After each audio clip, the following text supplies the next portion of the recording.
నమస్తే folks, welcome to my channel. Folks, జీవితంలో ఏది ఎప్పుడు రావాలో అప్పుడే వస్తుంది. ఏది ఎంతకాలం మనతో ఉండాలో అంతవరకే ఉంటుంది. ఏది ఎప్పుడు వదిలిపోవాలో అప్పుడే పోతుంది. ఇందులో మనం దేన్ని ఆపలేం. మన చేతిలో ఉన్నది ఒకటే, ఉన్నంత వరకు మనతో ఉన్న వారి విలువ తెలుసుకొని జీవించడమే.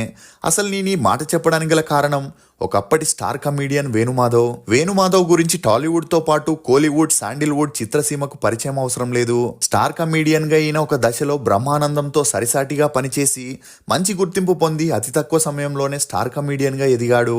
కానీ కొన్ని అనారోగ్య కారణాల వల్ల కళామ్మ తల్లిని విడిచి త్వరగానే వెళ్ళిపోయాడు. అసలు వేణుమాధవ్ మరణం వెనుకున్న రహస్యం ఏంటి? నిజంగానే వేణుమాధవ్ ఎయిడ్స్ వల్లే చనిపోయాడా? వేణుమాధవ్ కడచూపుకు కూడా బ్రహ్మానందం ఎందుకు రాలేదు? మొదటి భార్యకు విడాకులు ఇవ్వకుండా రెండో వివాహం ఎందుకు చేసుకున్నాడు? నటి అభినయశ్రీ వేణుమాధవ్కి ఉన్న సంబంధం ఏంటి? వేణుమాధవ్ సినిమాల్లో టాప్లో ఉన్న సమయంలో తన కెరియర్ని కోల్పోవడానికి గల కారణాలేంటి అనే నమ్మలేని నిజాల్ని ఈ వీడియోలో చెప్పడానికి నేను ప్రయత్నిస్తాను. మీరు మాత్రం ఈ వీడియోని పూర్తిగా చూడండి.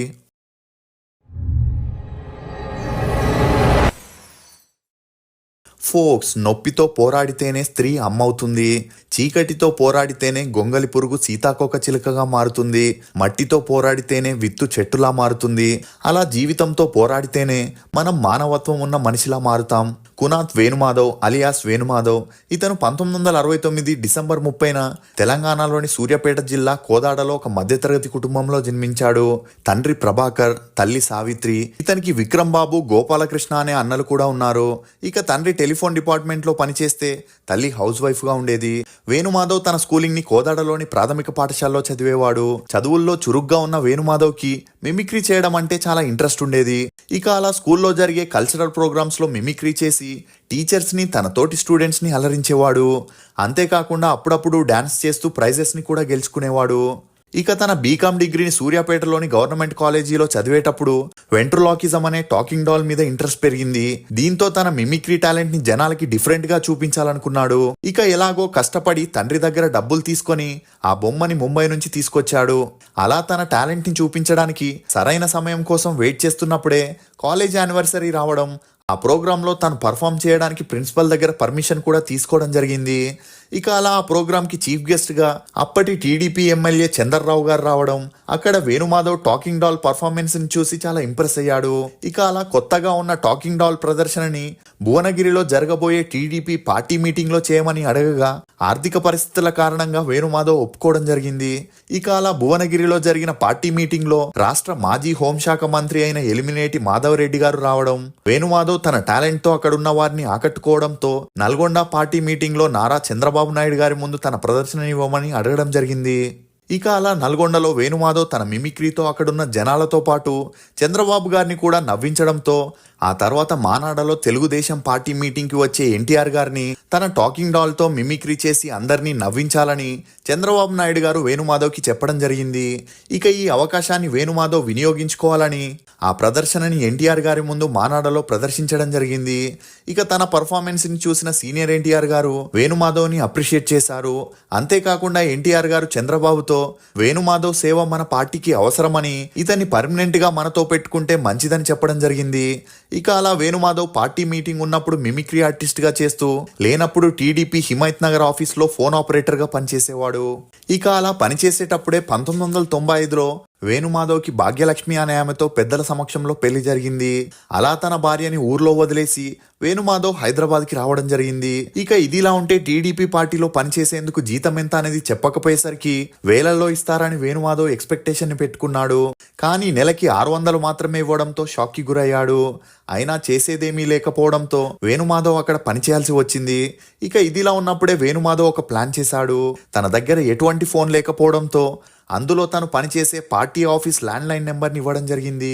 అలా తనకి తెలిసిన సర్కిల్లో అందరికీ ఆ విజిటింగ్ కార్డ్ ఇచ్చి మిమిక్రీ ప్రోగ్రామ్ కావాలంటే తనని కాంటాక్ట్ అవ్వమని చెప్పడం జరిగింది.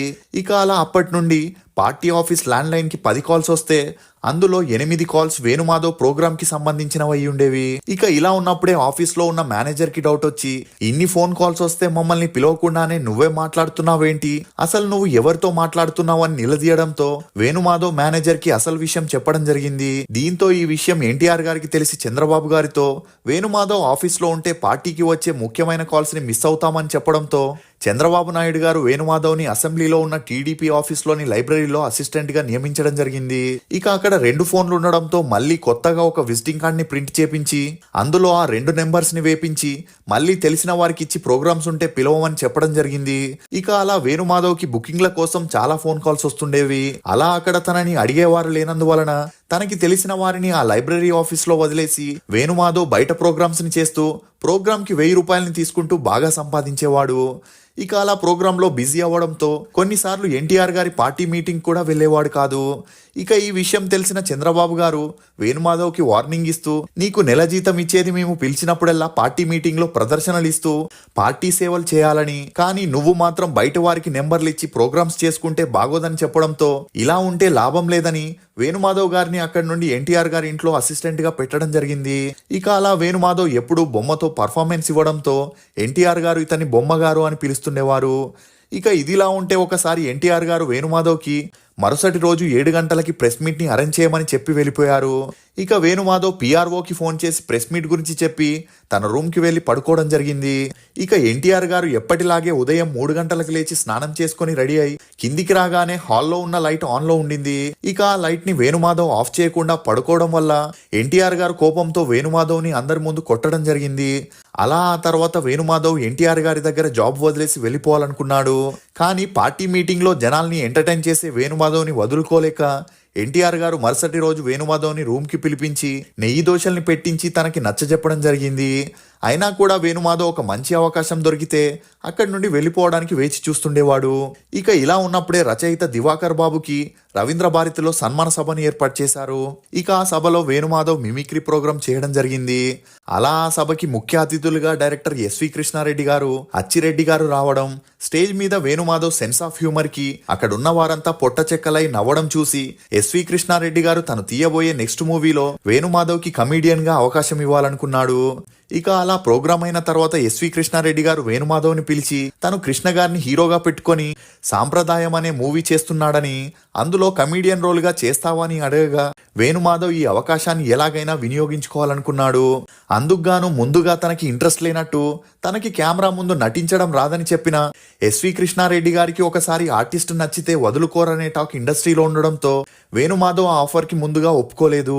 అయినా కూడా కృష్ణారెడ్డి గారు తనే కావాలని ప్రొడ్యూసర్ కి, మేనేజర్ కి చెప్పడంతో ఒక షోకి 1000 రూపాయలు తీసుకునే వేణుమాధవ్ తను ఆ మూవీ చేయాలంటే 70,000 రూపాయలు ఇస్తే గాని చేయనని చెప్పగా అందుకు ఆ ప్రొడ్యూసర్, మేనేజర్ ఇమ్మీడియట్ గా ఒప్పుకోవడం జరిగింది. అలా 1996లో సాంప్రదాయం అనే మూవీ ద్వారా వేణుమాధవ్ తన సినీ రంగ ప్రవేశం చేశాడనే చెప్పొచ్చు.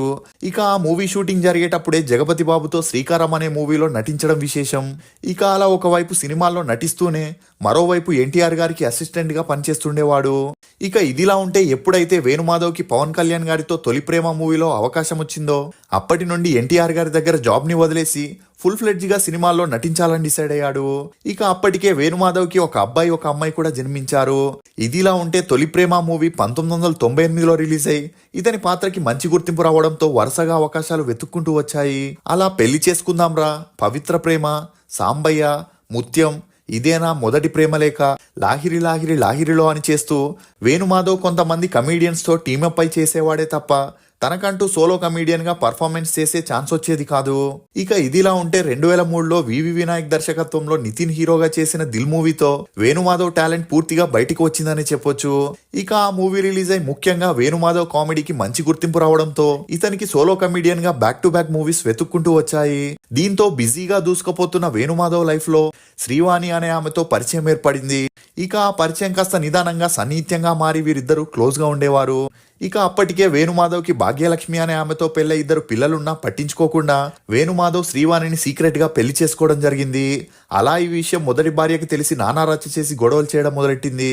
కానీ వేణుమాధవ్ ఇదంతా పట్టించుకోకపోవడంతో మొదటి భార్య తనకి విడాకులు ఇవ్వకుండానే రహస్యంగా పెళ్లి చేసుకొని వేణుమాధవ్ వేరే కాపురాన్ని పెట్టాడని కేసు పెట్టింది. దీంతో వేణుమాధవ్ కి కోర్టు చుట్టూ తిరిగే పరిస్థితి వచ్చింది. ఇక ఇది మాత్రమే కాకుండా వేణుమాధవ్ తన మొదటి భార్యని ఎప్పుడూ కొడుతూ తిడుతూ టార్చర్ పెట్టేవాడని, తన కన్న తల్లిని కూడా నోటికొచ్చినట్లు తిట్టేవాడనే వార్తలు కూడా వినిపించేవి.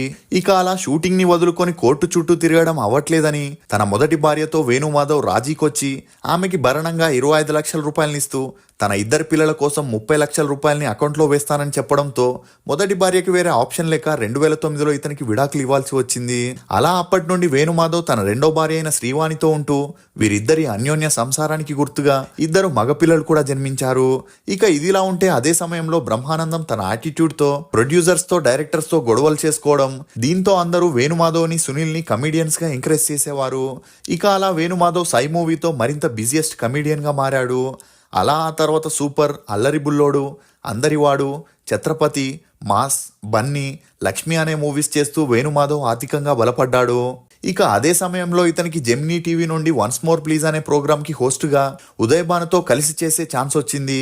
అలా ఇతను మొదటి నుండి మిమిక్రీ ఆర్టిస్ట్ అయి ఉండడం, తను కూడా స్టాండింగ్ డాల్ షోని మిస్ అవ్వడంతో వన్స్ మోర్ ప్లీజ్ షో ద్వారా తన మిమిక్రీ కళని అందరికీ చూపించాలనుకున్నాడు. అంతేకాకుండా జనాలకి ఈ షో ద్వారా మరింత దగ్గర అవ్వచ్చని సినిమాల్లో బిజీగా ఉన్న ఈ షోకి హోస్ట్ గా చేయడానికి ఒప్పుకోవడం జరిగింది. అలా ఈ ప్రోగ్రాం జరిగేటప్పుడు ఉదయ్ భానుకి వేణుమాధవ్కి మంచి స్నేహం ఏర్పడి ఆ స్నేహం కాస్త నిదానంగా సన్నిహిత్యంగా మారి వీరు కలిసి చేసిన వన్స్ మోర్ ప్లీజ్ షో మంచి హిట్ అయింది. ఇక అలా వేణుమాధవ్ టీవీలో పదే పదే కనిపించడంతో సినిమాల్లో తన క్రేజ్ తగ్గుతుందని మేనేజర్స్, పిఆర్ఓస్ తో పాటు డైరెక్టర్స్ కూడా చెప్పడంతో వేణుమాధవ్ ఆ ప్రోగ్రామ్ ని మధ్యలోనే ఆపేశాడు. ఇక ఆ ప్రోగ్రాం తర్వాత వేణుమాధవ్ హీరోగా ఎలా మారాడు? హీరోయిన్ అభినయశ్రీ వల్లే ఆలీతో గొడవ జరిగిందా? నిజంగానే వేణుమాధవ్ ఎయిడ్స్ వల్లే మరణించాడా? వేణుమాధవ్ తన డబ్బంతా పోగొట్టుకోవడానికి గల కారణాలేంటి? రాజకీయంగా వేణుమాధవ్ని ఎందుకు ఎదగనివ్వలేదు? బ్రహ్మానందం వేణుమాధవ్ కడచూపుకి ఎందుకు రాలేదు అనే నమ్మలేని నిజాల్ని రేపటి వీడియోలో తప్పకుండా చూడండి. ఫోక్స్, సహాయం చేసిన వారిని మర్చిపోవద్దు, ప్రేమించిన వారిని ద్వేషించవద్దు, నమ్మిన వారిని మోసం చేయవద్దు. ఇది ఫోక్స్ వేణుమాధవ్ గురించి కొన్ని నమ్మలేని నిజాలు. ఈ వీడియో మీద మీ అభిప్రాయాన్ని కమెంట్ సెక్షన్ లో తప్పకుండా తెలియజేయండి. For more interesting videos please subscribe to CR voice. Thank you.